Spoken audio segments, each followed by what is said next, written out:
So what's the deal?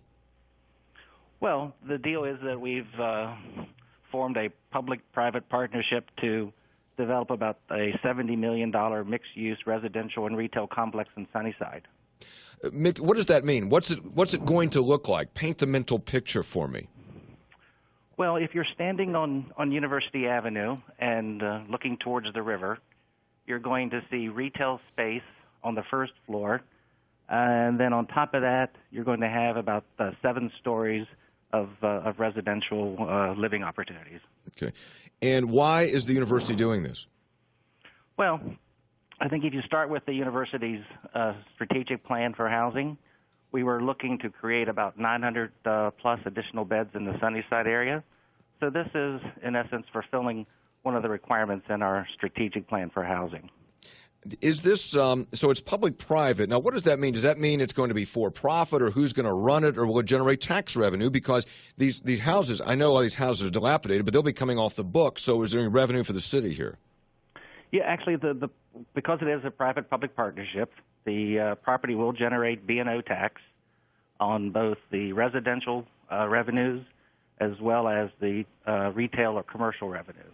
Narvel Weese is with us, Vice President of Administration and Finance at WVU, and Bill Hutchens, WVU General Counsel, on this more details of this deal announced today. A long-term lease and development agreement with a private firm, Paradigm Development Group Inc., to develop $70 million in mixed-use residential and retail complex in the heart of Morgantown in the Sunnyside district. And Bill, I'll get to you in a second, but Narvel, I want to continue with you for a few minutes. How long had this been in the works? Whose idea was this? Did the developers come to you, or did you all want the property and go to them? How did this work? No, actually, Paradigm approached us.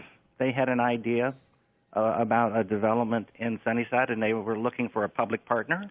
And the part of that process, they had identified some property and had put some options down, and so that's how it got started. It was actually a deal that was brought to us. Does the university see this as a secondary benefit of cleaning up that part of town? Oh, absolutely, Hoppy. This is not only fulfilling a requirement of our student housing master plan, but it's also clearly an urban renewal project for the city. Narvel, the university has what now, about 30,000 students? Yeah, approximately 30,000. Yeah. Does this include a plan? Is this part of a plan for the university to get bigger, to go from 30 to 35 or 40,000?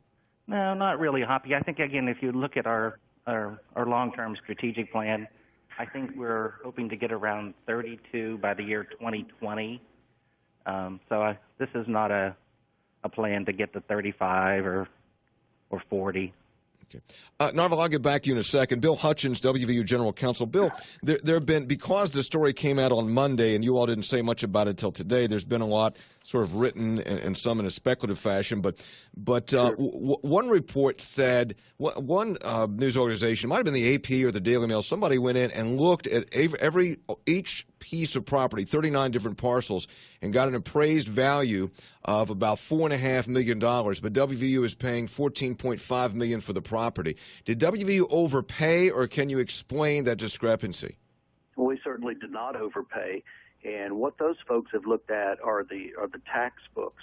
So those are appraised value for tax purposes, which, as you well know, also that's not market value. And I would define market value as what a willing a seller and a willing buyer are willing to pay for something in the marketplace. And here, you not only have a very desirable location right on the edge of our campus, but you also have a private development firm which was able, and I commend them for this, to put together 39 or 40 pieces of property contiguously, all in one area, which also, as you might guess, would drive a higher value. Mm-hmm. Now, when they put those properties together, and I don't think this is uncommon in a deal like this, Bill, but did this group, Paradigm Properties, when they acquired this property, did they say, we're acting on behalf of the university, or they just said, we want to buy them up, and then they cut a deal with the university? My point being about this, that it's like if Disney goes in to buy something, they don't necessarily come in to buy it because everybody jacks up the price because they think Disney wants it. You get my drift on that. Well, I think that's a fair point. And again, I'd go back to Narvel's prior answer, is that this deal came to West Virginia University. These developers had a pretty keen vision and a really nice vision, for renewing this area and doing a nice project. And so when they came to us, they were in the process of acquiring options to the properties. Mm-hmm. Narvel Weese, Vice President of Administration and Finance. Let me get back to you. Give me a timeline here for how you all are going to move ahead, because the deal's now been done. Well, I think our goal is to have the facility open for fall 2014. So we're going to be moving pretty aggressively to, well, actually, I shouldn't say we. Actually, the developer at this point will go in and start to remove houses.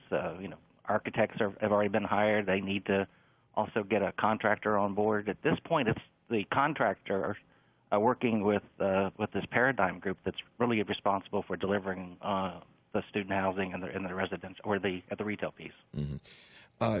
Your release says retail space of just under 30,000 square feet is expected to include a full-service grocery store, a restaurant, a fitness center, community outdoor space, other amenities, a substation for the university police, 200,000 square feet of parking or additional 400 parking spaces. Townhomes also planned. Is this, Narvel, is this the direction that universities are going, rather than just putting up a big dorm and then after that you're on your own, but make it more full use? Well, I think one of the things that we're hearing from our parents of our students is that they're looking for more housing that the university has some responsibility for, because they're looking to make sure that the housing is safe and that there's some supervision. And so that's one of the things that we're trying to take care of with this project. It'll satisfy the parents' needs, and it'll also give us an opportunity to continue to work on retention for our freshmen. But that's sort of a key point in terms of putting the facility in Sunnyside. Mm-hmm. Also, your release says, again, I'll quote, university officials will immediately begin contacting students and other tenants to offer alternative housing options and assistance with moving. So, Narvel, please be specific on this. So we got people living in some of these 39 parcels, whatever it is. I don't know how many students are directly involved. Do you know, A, how many students are directly involved, and B, how are you going to move them out? That's coming up pretty quick. Well, Hoppy, again, I think we're looking at approximately 120 students with the first phase of the project. The second phase has to do with the parking operation or location that will be across University Avenue. We will be immediately contacting each of the students. We'll work through options to live on campus and off campus. This is not something new to us. We've relocated students in the past, had great success. And again, it's every individual student's situation is going to be different. We're going to have to work through that. We will arrange to have their belongings moved to the next facility. And so we're just going to have to sort of work through each one of those as an individual transaction and making sure that our students are fully accommodated. We don't want to do anything that's going to create a burden for them, especially at this point in the semester. But when the semester ends, that sort of gives us a nice opportunity to transition prior to the start of the next semester. Mm-hmm. So that will be our goal.